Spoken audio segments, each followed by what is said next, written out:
Welcome back. In recent years, aid has increased tremendously. Developing countries receive billions of dollars per year in aid. The discourse on aid effectiveness is still disputed among economists and has been a controversial subject for years. Whether or not foreign aid is positive for the recipient country's economy remains unclear. I'm now being joined by a professor at the Department of Global Management, Ted Rogers School of Management, Ryerson University, Toronto, Canada. Professor Kenneth Kalu joining us from our Abuja studios. Good morning, Professor. Thank you very much for joining us on the show. Thank you, Chimezie. It's a pleasure to be here.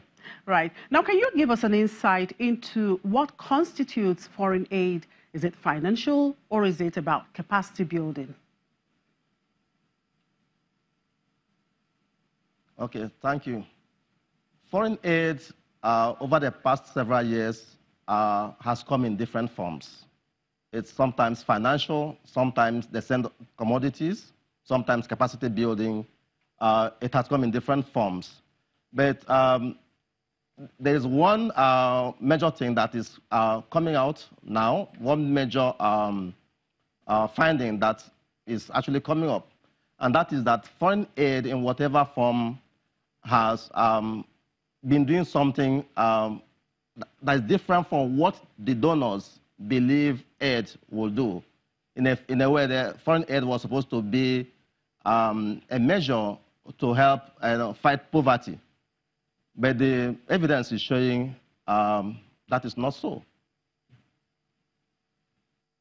Okay, now, how beneficial is aid to a country like Nigeria? Okay. I mean, there is no gainsaying that aid has some benefits.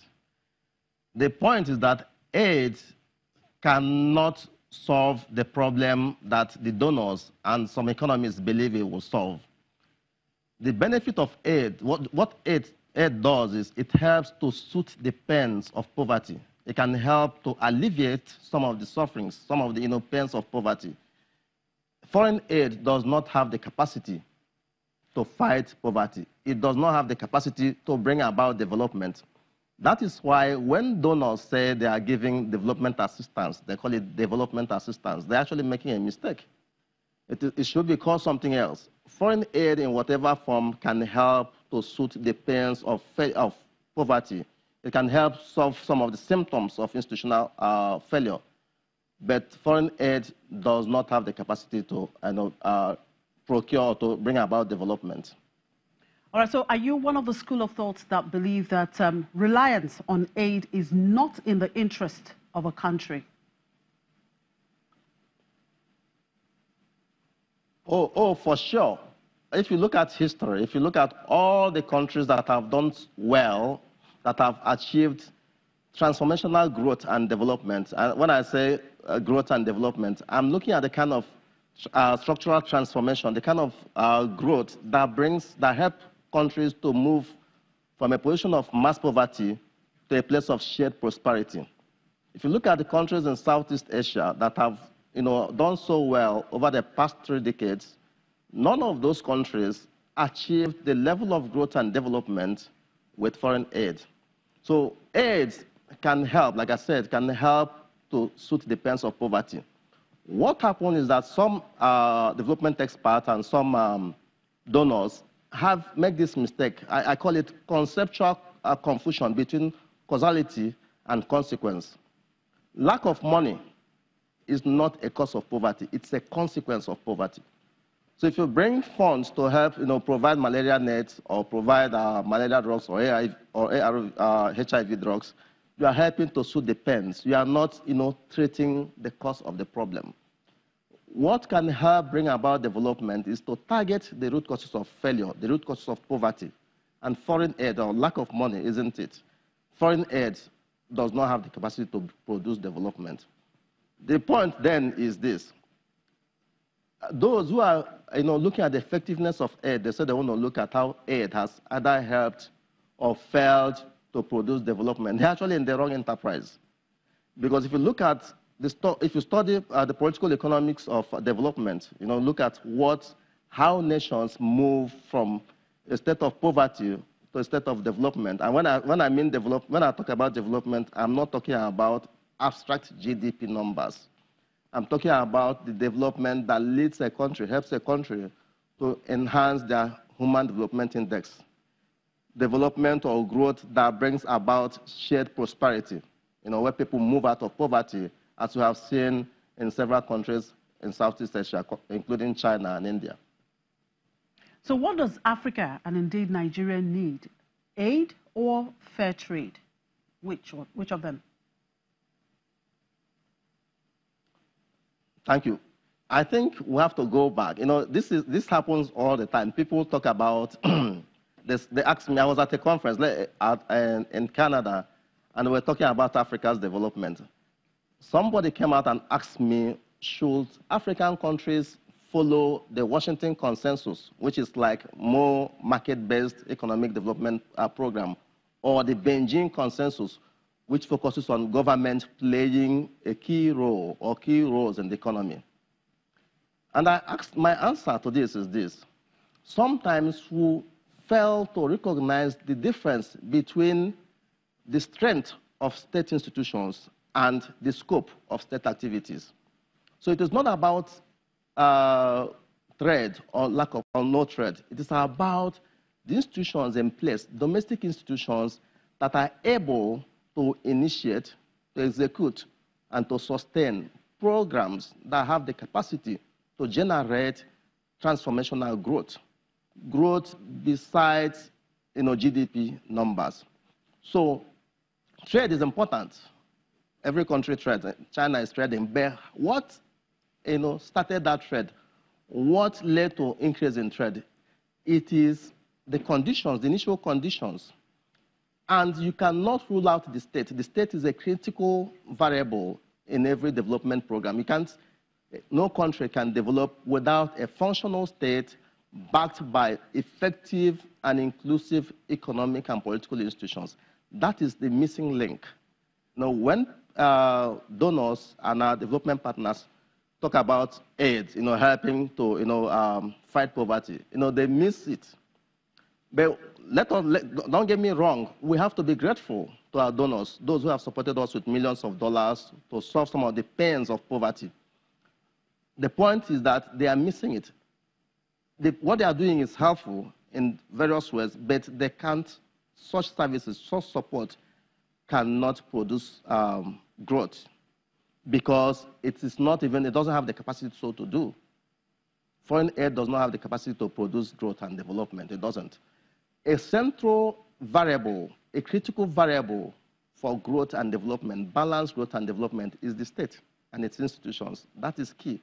So the kind of growth, the kind of aid or development assistance that will help generate growth are those that will focus on strengthening, on reforming, on restructuring the institutions of the state to make the state able, willing to initiate and then execute development programs. All right, in your opinion, perhaps a handful of aid is not the best solution to poverty. Now, you talked about domestic policies and actions. What kind of domestic policies and actions can actually see a country out of poverty? Thank you. Policies are important. That is key. It doesn't matter whether it is market-based policies or state, based, whether it's market-based economic model or models based on state interventions.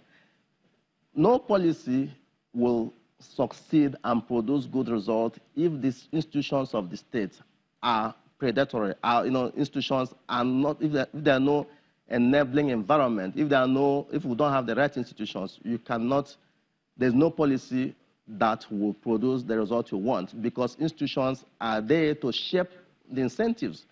Institutions shape the way agents behave given any policy. Let me give you an example. In 2013, I was at the Harvard Kennedy School, and I met with Larry Summers, who was the chief economist at World Bank in the early 90s when African countries were battling with the structural adjustment program. And during lunch, I went to him and said, Larry, I want to ask you a question. He said, yes, go ahead. And I said, you were at the World Bank in the early 90s, and you were one of the key people that made all those recommendations to African countries, including structural adjustment program and all that.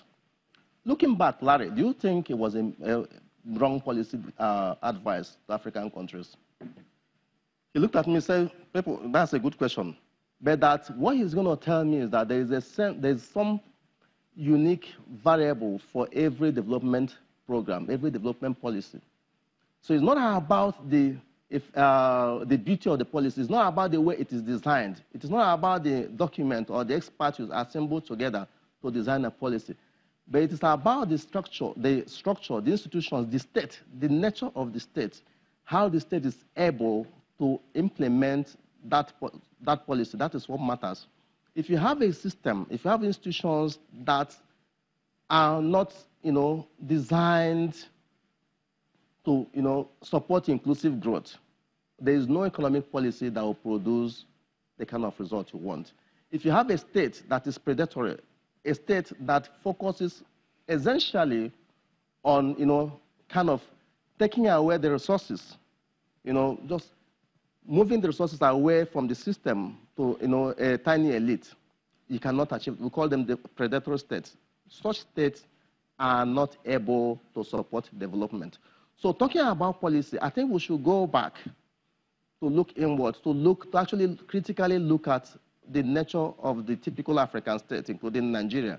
And don't get me right, it's not about individuals, it's about structure and systems. It doesn't matter who is in office, but what matters is the strength of the institution to support inclusive growth and development. That is what is key. So the strength of the state is key. Whether the state will support market-based growth or a high level of state interventionism like we see in China, it doesn't matter. It's just the strength of the state, the ability of the state and its institutions to be able to do what it says it should do, to be able to take policies, implement policies and programs that would lead to shared prosperity. What I'm talking about is this. Market economy, market-based policies can do well. We see the US. The US is in a market-based economy. On the other hand, state economies can also do states, where states that have countries where the state plays a lot of roles in the economy can also do well. Look at China, look at Singapore, look at Malaysia. So it doesn't matter, it's not about the nature of the policy, it's about that principal, central variable in development program. That is the state and its institutions. The question then will be, is there something patently wrong with the state? What are the ways to reform the state or to restructure the state institutions to be able to achieve that developmental status? Development states are able to produce development. They're able to help the citizens to move out of poverty. Predatory states that have institutions that are not able to support policies for the betterment of society, they are not able to achieve development. So it doesn't matter the economic policy in place. All right, thank you very much for your time, Professor. That was Professor Kenneth Kalu, a professor at the Department of Global Management at Ted Rogers School of Management, Ryerson University, Toronto, Canada. We'll take another quick break, and when we come back, we'll take a peep into the stock exchange again for an outlook on the new trading week. To stay.